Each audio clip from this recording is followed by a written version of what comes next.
Good evening भाई सभी को। देखिए बेटे, हम फ्यूल के प्रिंसिपल्स के बारे में डिस्कस कर रहे थे और आप लोगों को याद होगा लास्ट क्लास में हमने 7-8 प्रिंसिपल लगभग कर लिए थे। तो हम क्या करेंगे, जल्दी से एक बार सारे प्रिंसिपल्स जो है उन्हें देखेंगे और उसके बाद आगे की कहानी शुरू करेंगे, है ना। 14 प्रिंसिपल है तो हमें एक एक करके सारे खत्म कर रहे हैं। आपको याद होगा सबसे पहले हमने पढ़ा था division of work. Division of work के अंदर आप क्या करते हो, काम जो है उसको डिवाइड करते हो, ठीक है। जो स्पेसिफिक मतलब स्पेशलिस्ट होता है ना, उसको स्पेसिफिक वर्क असाइन कर देते हो, ठीक है। और वो उस काम को करता है, ठीक है। सभी को उनके हिस्से का काम दे देंगे बाद एक पर्टिकुलर काम जो है वो सब मिलकर के पूरा करते हैं, तो कंपनी का जो गोल है वो अचीव हो जाता है। तो कभी भी कोई काम है उसको डिवाइड करके करना चाहिए, पहला प्रिंसिपल, ठीक है। उसमें फ्यूल इस बात को कहते हैं। दूसरा जो प्रिंसिपल है, ठीक है, दूसरा जो प्रिंसिपल है उसमें फ्यूल क्या कहते हैं कि अथॉरिटी और रिस्पॉन्सिबिलिटी जो है वो कैसी होनी चाहिए। अथॉरिटी और रिस्पॉन्सिबिलिटी जो है वो किस तरह की होनी चाहिए। वहां पर आपको काम करना है वो बांट के करना है, ठीक है। वहां जो काम है आपको पहले वाले में बांट के करना, दूसरे वाले में सॉरी आपको दोनों को बैलेंस करना है, ठीक है। दोनों को बैलेंस करना है, ठीक है। बैलेंस करने का मतलब समझ रहे हैं, जितनी अथॉरिटी दो किसी को उतनी ही रिस्पॉन्सिबिलिटी भी देनी है।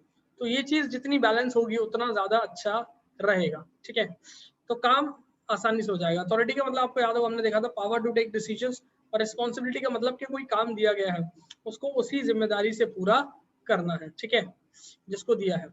उसके बाद जब हम आगे बढ़ते हैं तो फिर हमें पता है प्रिंसिपल ऑफ डिसिप्लिन पढ़ना है हमें। प्रिंसिपल ऑफ डिसिप्लिन डिसिप्लिन जो है वो क्या कहता है कि कुछ कोड ऑफ कंडक्ट होते हैं, कुछ नियम कायदे कानून रूल्स रेगुलेशन, ठीक है, वो ऑर्गेनाइजेशन के अंदर हमें फॉलो करने होते हैं। साथ ही साथ जितने हम कमिटमेंट कर रहे हैं, है ना, वो सब चीजें, है ना। और किसी को कुछ अगर कहा है हमने काम होने का तो वो सब चीजें हमें डिसिप्लिन में रह करके फॉलो करनी है, ठीक है।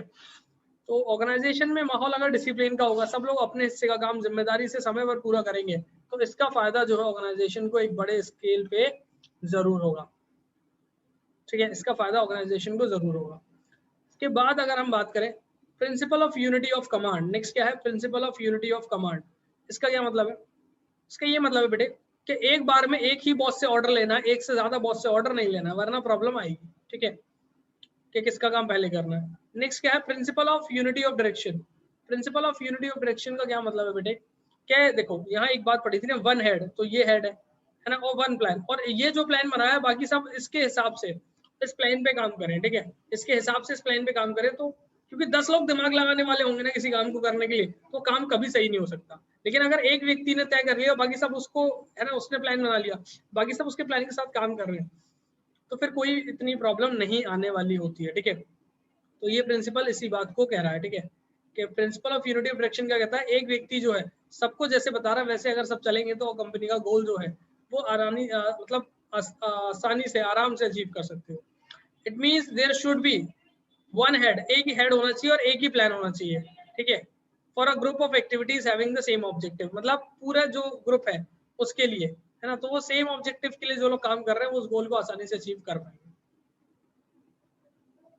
उसके बाद जो हमने पढ़े थे आपको याद होगा subordination of individual interest to general interest. यहाँ पर हमें अपने इंटरेस्ट को, ठीक है, अपने फायदे को हटा करके कंपनी के फायदे की पहले सोचना है, ठीक है। आपको याद होगा मैंने एग्जांपल दिया था कि आप कहीं पर मतलब ब्रदर इन लॉ की शादी में जा रहे हो, ठीक है, वो कैंसिल करना पड़ी, कोई अर्जेंट मीटिंग आ गई, तो अपनी प्रायोरिटीज से ऊपर आपको कंपनी की प्रायोरिटीज रखनी पड़ेंगी, ठीक है।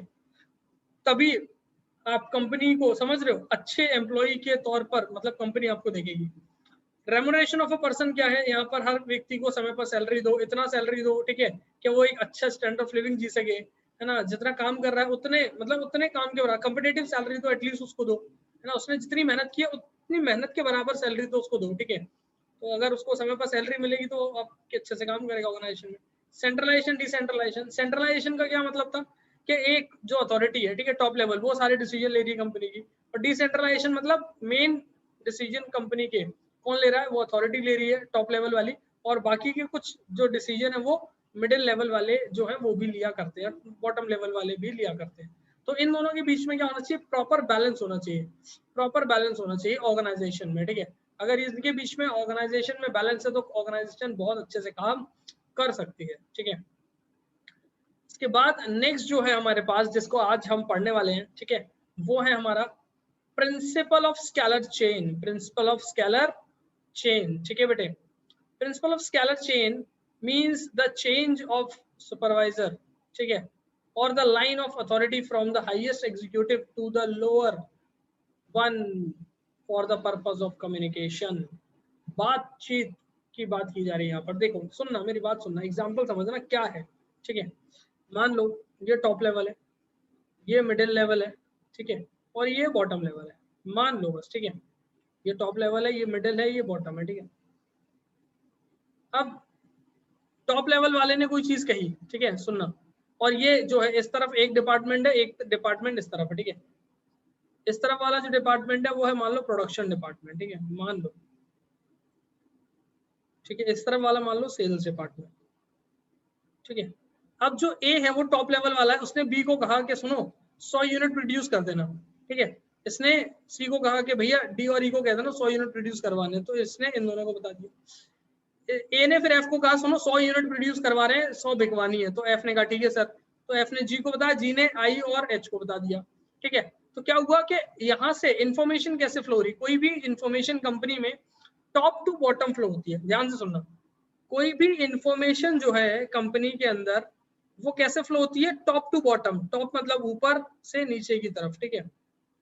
और कोई भी रेस्पॉन्स या फीडबैक जो है वो बॉटम टू टॉप चलता है।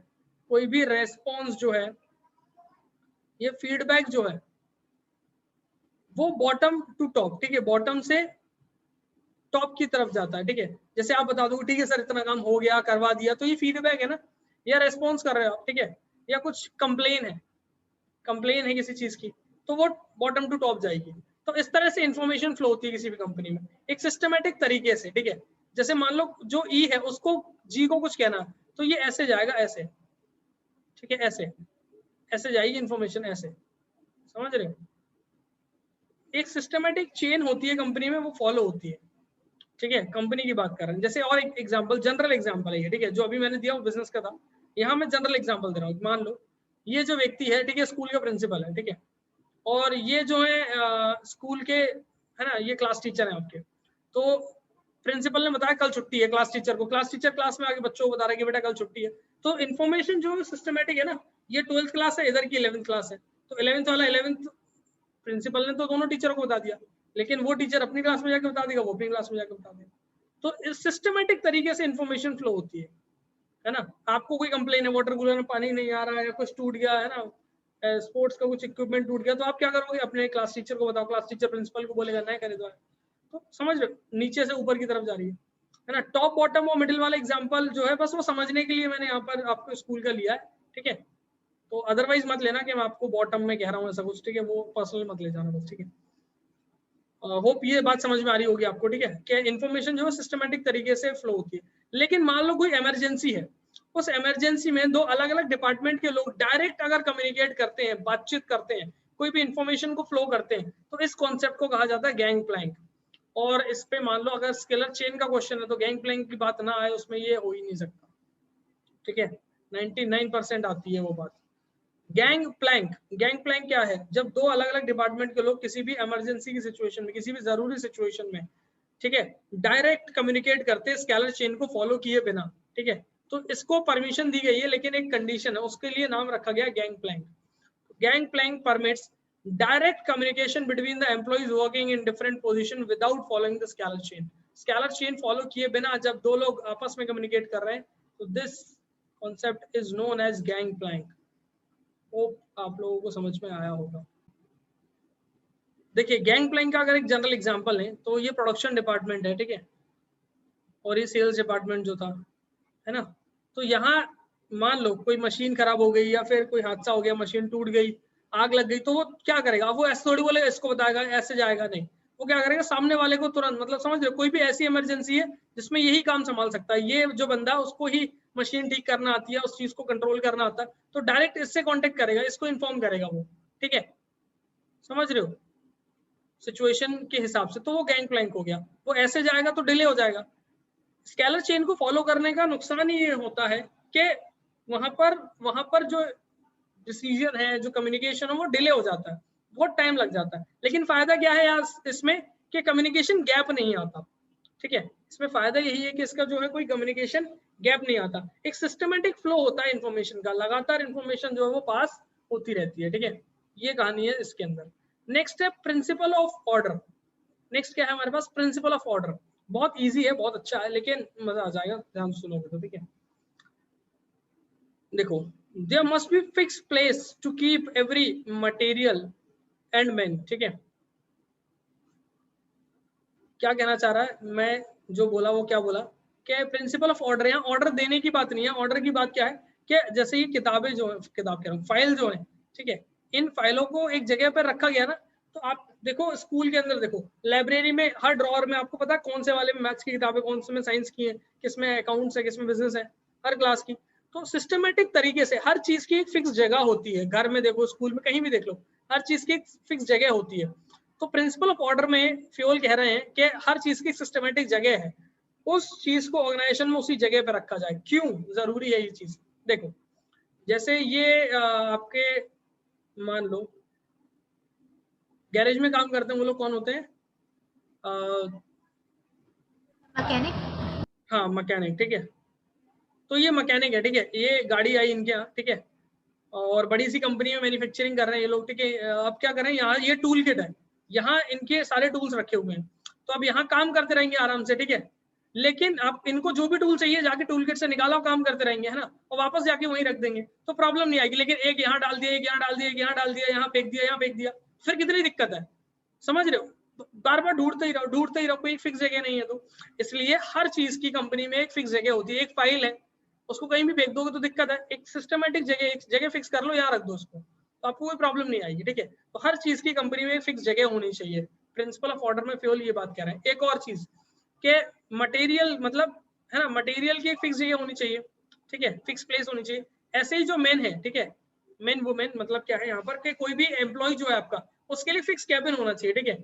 वो कैबिन जो है उसका, वो क्या करेगा, क्या कहना चाह रहा है इस बात को, कैबिन है ये, ठीक है। तो क्या कहना चाह रहे हैं फ्यूल, कि एक केबिन अगर होगा तो इससे क्या होगा, केबिन से होगा क्या, मान लो आपको उस व्यक्ति से मुलाकात करनी है, आप उसके केबिन में जाओगे, परमिशन जो है, अगर कोई फाइल साइन करानी है, कुछ परमिशन चाहिए, तो आप डायरेक्टली पूछ लो, कुछ बताना है तो पूछना है तो, है ना। वरना इतनी बड़ी कंपनी है, उसमें वो कहीं भी डोलता रहेगा, घूमता ही रहेगा, अगर कोई फिक्स जगह नहीं है, आप बार बार उसको ढूंढते रहो, काम करवाना, एक बार गए, काम खराब हो गया, वापस ढूंढोगे, वापस ढूंढोगे, टाइम खराब होगा बहुत ज्यादा, अगर फिक्स प्लेस नहीं होगी मैन ऑफ मटेरियल के लिए तो, ठीक है। तो प्रिंसिपल ऑफ ऑर्डर क्या कहता है कि कंपनी में फिक्स प्लेस होनी चाहिए मैन ऑफ मटेरियल के लिए, तो इस बात को ध्यान रखेंगे, ठीक है। नेक्स्ट जो है प्रिंसिपल ऑफ इक्विटी।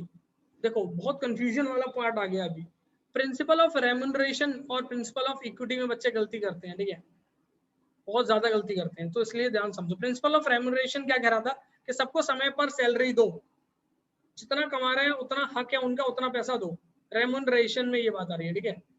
लेकिन प्रिंसिपल ऑफ इक्विटी क्या कहता है, सबको समान अधिकार मिलने चाहिए, समान पावर मिलनी चाहिए, सबको इक्वालिटी है, चाहे वो किसी भी जेंडर का हो, चाहे वो किसी भी कास्ट का हो, किसी भी लैंग्वेज का हो, किसी भी रिलीजन का हो, किसी भी जो स्टेट का हो, ठीक है। सबको प्रमोशन मिलने का अधिकार है, सबको मिलना चाहिए, ट्रेनिंग मिलने का अधिकार है, सबको मिलना चाहिए, कोई चीज मैटर नहीं करती है, इक्वालिटी होनी चाहिए, ठीक है। पैसों में बात नहीं करेगा ये, ठीक है, पैसों की बात नहीं कर रहा है, ठीक है, ये बात कर रहा है बाकी चीजों की। According to this principle there should be any there should not be any partiality among the employees on the basis of religion, caste, language, ये वो, समझ रहे हो सब चीजें, ठीक है।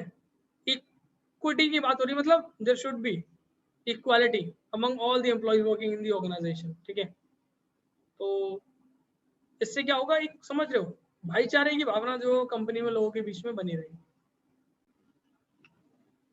और अगर हम बात करें तो प्रिंसिपल ऑफ इक्विटी जो है उसके अंदर अगर आप समझोगे तो यही है कि सबको, मतलब समझ रहे, सब अच्छा महसूस करेंगे, है ना, जितने भी एम्प्लॉयज हैं वो अपने आप में सेटिस्फाइड फील करेंगे, ठीक है। बस ये है कि कुछ एम्प्लॉयज जो ये चीज नहीं चाहते होंगे, है ना, वो थोड़ा सा नाराज हो सकते हैं, लेकिन उनके नाराज होने से कोई फर्क नहीं पड़ता उनको, ठीक है। इक्वालिटी रखोगे तो मिलकर के गोल अचीव कर पाएंगे सब लोग, ठीक है, कंपनी का ओवरऑल फायदा ही हो, ये सब बात है। बाद नेक्स्ट जो प्रिंसिपल है हमारे, वो कौन कौन से हैं, देखो, stability of tenure of personnel, बहुत बढ़िया, ठीक है। ये सारे प्रिंसिपल जो हैं बहुत शानदार हैं, और फ्योल अपनी अपनी बातें इन सभी प्रिंसिपल के अंदर रखते हैं, ठीक है।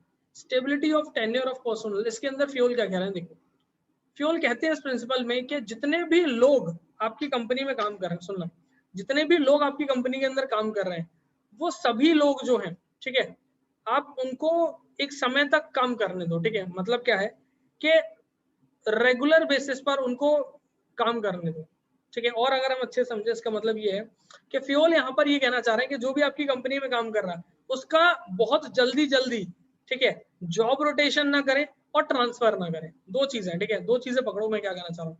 Stability of tenure of personal के अंदर फ्यूल कह रहे हैं कि जो आपकी कंपनी में लोग काम कर रहे हैं उनका बहुत फ्रीक्वेंट बेसिस पर, ठीक है, बहुत जल्दी जल्दी फ्रीक्वेंट बेसिस पर ना ट्रांसफर करना है ना ही जॉब रोटेशन करना है। ट्रांसफर का मतलब समझ रहे हो, एक से दूसरी, दूसरी से तीसरी जगह, ठीक है, भिंड, मुरैना, ग्वालियर, ठीक है, बार बार लोकेशन चेंज कर रहे हो, दिल्ली, गुड़गांव और अपना नोएडा, बार बार लोकेशन चेंज कर रहे हो तो गलत है। एक जगह सेटल नहीं हो पाएगा वो, एक जगह माइंडसेट नहीं बना पाएगा क्या काम करना है, ठीक है, किन लोगों के साथ काम करना है, तो वो चीज में प्रॉब्लम है, तो फिर वो बंदा अच्छे से काम नहीं कर पाएगा। दूसरा, फ्रीक्वेंट बेसिस पर उसका जॉब रोटेशन नहीं करना, जैसे बैंक में देखा होगा, उसको बोलो कि आज एक काम करो, जो कस्टमर आए उनके साथ डील करना है, अगले दिन का चलो बेटा एटीएम के काम पे लग जाओ तुम, तीसरे दिन का लॉकर संभालो, चौथे दिन का कैशियर बन जाओ, तो बेचारे को एक काम ही नहीं एक्सपर्ट बनने का मौका मिलेगा एक चीज में। तो इसलिए जो एक काम दिया उसको वही करने दो और उसी जगह पे रह के करने दो कुछ समय तक, ऐसा नहीं है सालों तक। फ्रीक्वेंट बेसिस पर ट्रांसफर और जॉब रोटेशन नहीं करना है, वरना इसका नुकसान कंपनी में ये होगा कि वो बंदा एक काम कभी ढंग से जिंदगी में नहीं सीख पाएगा। एक चीज करने दो, जब उसमें महारत हासिल हो जाए, एक्सपर्ट हो जाए, कैशियर होता है वो कितनी फास्ट नोट गिनने लगता है, ठीक है, कितनी अच्छी काउंटिंग होने लगती है, मशीन नहीं भी हो तो काउंट करके फेंक देगा वो गड्डियां, ठीक है, क्यों, क्योंकि प्रैक्टिस में आ जाती है वो चीज। नया बंदा वो रोज धीरे धीरे धीरे धीरे करके एक एक नोट ऐसे गिनेगा तो ठीक है, बहुत प्रॉब्लम है। और नया काम सीखेगा तो कस्टमर को भी दिक्कत आएगी, है ना, डिले होगा उसके काम में, इसलिए बहुत जल्दी जल्दी नहीं करना है, ठीक है। क्या लिखा जाए, there should be proper efforts to achieve stability and continuity of the tenure of personnel, ठीक है, टेन्योर ऑफ पर्सनल, छोटी छोटी गलतियां हैं, ठीक है, तो मैं बताता रहा हूँ, करेक्ट करते रहना हूँ, ठीक है, टेन्योर ऑफ पर्सनल, तो ये सब बात है। मैं एक चीज और बताऊँ आप लोगों को कि जितना जो भी चीज हम पढ़ रहे हैं ना, जो टॉपिक हम पढ़ रहे हैं उसमें सब देखो, हर चीज में हर जगह हमने क्या रखा हुआ है, इमेजेस ऐड किए हुए, बार बार कह रहा हूँ, ठीक है, इमेजेस ऐड किए हुए, तो क्या चीज बता रहे हैं वो सारे इमेजेस, देखो इससे पहले वाले में क्या था, ये स्केलर चेन का था, ठीक है, यहाँ पर प्रिंसिपल ऑफ ऑर्डर के लिए था, ये इक्विटी के लिए था, ठीक है, all are equal in the organisation, ठीक है, यहाँ पर देखो ये सब लोग काम कर रहे हैं, अगर बार बार चेंज करोगे तो किसी को कोई काम नहीं समझ में, सब नौकरी छोड़ देंगे। तो ये सब चीजें यहाँ इमेजेस को रखने का, क्योंकि माइंड जो इमेजेस में सोचता है, मैंने पहले भी कहा था आपको, है ना, जैसे बचपन में आपने कहानियां सुनी होंगी दादी नानी से, ठीक है, या मूवियां देखते हो आप, याद रह जाती है ना मूवीज आपको, रीजन क्या है उसके पीछे, ठीक है, लोग कहते हैं कि पिक्चर याद रह जाती है तो मैं पढ़ाई नहीं रहती, कारण है ना, क्योंकि आप जब उस चीज को देखते हो तो दिमाग में पिक्चराइज करते हो, ठीक है, उसकी मतलब मेमोरी क्रिएट करते हो आप, उसको इमेजेस के फॉर्म में, है ना, वो डायलॉग्स जो है, वो सीन जो है आपको दिमाग में आता है कि हाँ भाई एक्शन सीन है, ठीक है, उसने उसको मारा, ये डायलॉग बोला, तो आपको याद रहता है। ऐसे ही जो बात मैं कह रहा हूँ ना, जो चीजें मैं समझा रहा हूँ, पढ़ाई को जिस दिन आप इस तरीके से समझने लग गए, है ना, जो सुन रहे हो उसको छोड़ दो, सुनने के बाद उसको दिमाग में पिक्चराइज करो, अच्छा इस बात को ऐसे कहा गया, अच्छा दिमाग में फ्रेम करो, एक रील बनाओ दिमाग के अंदर, ठीक है, तब आप चीजें आसानी से याद रख सकते हो। सिर्फ जिन जो कम समय में पढ़ के चीजें आसानी से याद रख लेते हैं उनके पीछे कारण यही है, ठीक है, हालांकि रातों रात धुरंधर कोई नहीं बन सकता, लेकिन जो जिनको याद हो जाती चीजें, जो पढ़ने में अच्छे होते हैं आप कहते हैं, ठीक है, उनके और आपके बीच में फर्क क्या है, बस वही फर्क है कि आप जो है उन चीजों को, अपने माइंड को इस्तेमाल करना नहीं जानते, जिसे दिमाग चलाना आता है, अपना दिमाग को इस्तेमाल करना आता है, वो बाजी मार जाता है, ठीक है, उस चीज को आप पिक्चराइज कर लो। और पता है जब आप पढ़ते हो ना, ढंग से पढ़ते हो, देख देख के, और मतलब समझ रहे हो, समझ के पढ़ते हो उस चीज को, तो आपको ये पता होता है कि किस पेज नंबर पे कौन सा टॉपिक हमने कहाँ पढ़ा, ठीक है, समझ रहे हो। अब आगे मुझसे, ठीक है, अब उम्मीद करोगे तो मैं बता दूं तुम्हें, है ना, तुम्हें याद होगा फिर वो क्लास 8, ठीक है, साइंस की किताब, ठीक है, अब वो चीज तुम मतलब समझ रहे हो, याद कैसे रखते हो तुम लोग, है ना, तो इसलिए हर चीज को दिमाग में फिट करने का तरीका है, ठीक है। ऐसे ही जो प्रिंसिपल बता रहा हूँ उनको दिमाग में सोचो कि ठीक है, प्रिंसिपल ऑफ ऑर्डर मतलब हर चीज एक जगह पे रखे, कैबिन होगा, दिमाग में वो इमेज लेकर आओ, ठीक है, कि हाँ कैबिन है जहाँ कोई बैठा है, बार बार इससे मुलाकात करने जा रहा है, वो इस तरह से आप चीजें अगर समझोगे ना, फिर आपको कभी प्रॉब्लम नहीं आएगी, ठीक है। वो मतलब कि जो मैं कह रहा हूँ क्लियर हुआ होगा। है ना। तो अब देखो वही चीज है कि वो चैप्टर आपके स्कूल में डिपेंड करता है कि कब था, ठीक है। जनरली सीबीएसई में, एनसीईआरटी में 8th में था, ठीक है। आप समझ रहे होगे कौन सा चैप्टर है, ठीक है। अब नहीं समझ में आ रहा तो कोई भी बात नहीं है, टॉपिक पे आ जाओ, वो समझो, ठीक है। चलिए आगे बढ़ते हैं फिर। अब हम नेक्स्ट जो प्रिंसिपल है हमारा वो क्या है, देखो, प्रिंसिपल ऑफ इनिशिएटिव, ठीक है। प्रिंसिपल ऑफ इनिशिएटिव क्या कहता है कि आपकी कंपनी है, इसमें बहुत सारे लोग काम कर रहे हैं, तो आप मिडिल लेवल पे या टॉप लेवल पे, तो अपने नीचे वाले लेवल के लोगों को इनवाइट करो, उनके सजेशंस को इनवाइट करो कि आप कोई प्लान बना रहे हो, तो उनको बोलो कि भाई साहब आपका क्या विचार है, मैं बताऊं, ठीक है। वो अपना सजेशन देगा, अच्छा लगे तो अप्लाई करो, नहीं लगे तो छोड़ दो भाई, कोई जबरदस्ती थोड़ी है। तो जो उसका आइडिया है ना, उसको वो पूछो सबके लोगों से, ठीक है। और किसी का आइडिया अच्छा लगता है अप्लाई करो, ठीक है। उससे फायदा हो रहा है तो उसको एनकरेज करो, है ना। दीवार पे एकदम पोस्टर वोस्टर लगा दो, बढ़िया नोटिस बोर्ड पे उसका, है ना, कि इसने सजेशन दिया, तो बाकी लोग भी इससे क्या होगा कि इंस्पायर होंगे, अगले अच्छे अच्छे जो सजेशंस लेकर आएंगे आगे काम करने के लिए। तो ये सब चीजें हैं। प्रिंसिपल ऑफ इनिशिएटिव जो है वो आप लोगों को हेल्प करेगा, ठीक है, कि आपकी कंपनी में जितने ज्यादा सोचने वाले लोग, उतने नए और अच्छे आइडिया आ सकते हैं ना। फिर आपके पास चॉइस है कि कौन से अप्लाई करना है। घिसे पिटे 2-4 दिमाग होंगे टॉप लेवल के, वही इस्तेमाल करते रहो, क्या फायदा। नए एकदम और भी लोग हैं कंपनी में, तो उनके आइडियाज को हमेशा इनवाइट करो, ठीक है। इससे उनका भी जो एकदम कॉन्फिडेंस बढ़ेगा, ओह यस हमारी बात सुनी जाती है, ठीक है। देखो, according to principle, worker should be encouraged to give opportunity to make some initiative in making plans. वही बात है, बस और कुछ नहीं है इसमें, ठीक है। तो इससे क्या है कि वो थोड़ा सा अपने आप में अच्छा फील करते हैं, उन्हें लगता है कि यार हमारी भी मतलब कुछ इज्जत है कंपनी में, ठीक है ना। तो कंपनी के प्रति वो थोड़ा सा और अच्छे हो जाते। लेकिन हाँ, जिनका नहीं, आप जैसे मान लो इसका आपने वो क्या कहते हैं उसको, आइडिया ले लिया, इसका नहीं लिया, तो ये थोड़ा सा डिमोटिवेट हो जाएगा, लेकिन कोई बात नहीं, है ना। बाकी लोग तो मोटिवेट होंगे ना, तो हर चीज का फायदा नुकसान है, लेकिन अगली बार ये और अच्छे से ट्राई करेगा, वो सब चीजें। नेक्स्ट क्या है, एस्पिरिट डी कॉर्प्स, ठीक है। कॉर्प्स है ये, ठीक है, क्रॉप मत पढ़ना इसको, कॉर्प्स। तो क्या बात है, सिंपल है, इसमें टीम स्पिरिट की बात की है, टीम स्पिरिट, ठीक है। हार्मनी, कोऑर्डिनेशन, हार्मनी बोले तो भाईचारा, ठीक है ना। कोऑर्डिनेशन, आपकी कंपनी में क्या होना चाहिए, समझ रहे हो, टीम स्पिरिट, हार्मनी, कोऑर्डिनेशन, ये सब चीजें होनी चाहिए जब आप काम कर रहे हो। Management should promote a team spirit of unity and harmony among employees. इससे क्या होगा, कंपनी जो है ज्यादा अच्छे से काम कर पाएगी, ठीक है।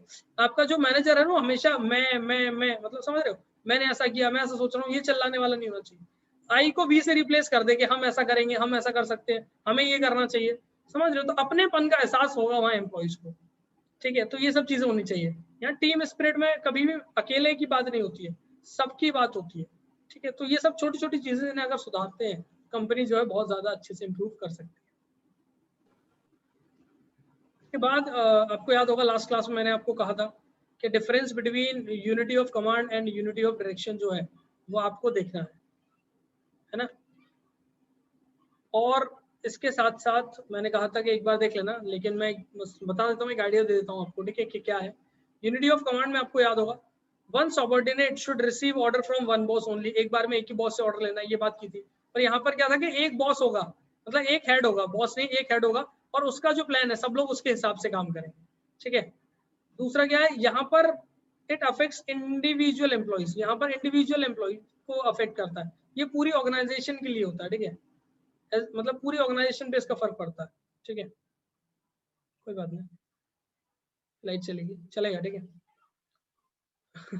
प्रिवेंशन ऑफ डुअल सबऑर्डिनेशन, यहाँ पर प्रिवेंट करते हैं कि डुअल सबऑर्डिनेशन मतलब एक से ज्यादा लोग जो हैं, ठीक है, वो जो है क्या ना करें, एक से ज्यादा लोग जो हैं वो क्या ना करें, कि ऑर्डर ना दें, ठीक है। इस चीज को प्रिवेंट करते हैं। यहाँ पर क्या होता है, prevention of overlapping of activities, overlapping of activities को प्रिवेंट करना, मतलब एक काम दो से ज्यादा लोगों को ना दे दिया जाए, ठीक है। एक काम जो एक बार में एक ही व्यक्ति को करने दिया जाए, ठीक है। दो या दो से ज्यादा लोग उस काम को करेंगे तो खराब कर लेंगे, जितने ज्यादा दिमाग उतना काम खराब करेंगे, ठीक है। Next, it is concern with the functioning of people, ठीक है, ये लोगों के काम से जुड़ा हुआ होता है। और it is concern with the activities towards goal, goal को अचीव करने के लिए ये जो ऑब्जेक्टिव है वो काम करता है, ठीक है।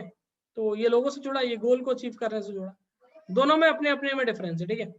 तो ये सब बातें हैं, ज्यादा कुछ नहीं है इसमें, एक गो थ्रू कर लेना तो आपको क्लियर होगा, ठीक है। तो इतने सारे प्रिंसिपल पढ़ो, याद करो इन्हें, ठीक है। काफी आज के लिए, ठीक है। नेक्स्ट क्लास में मिलेंगे।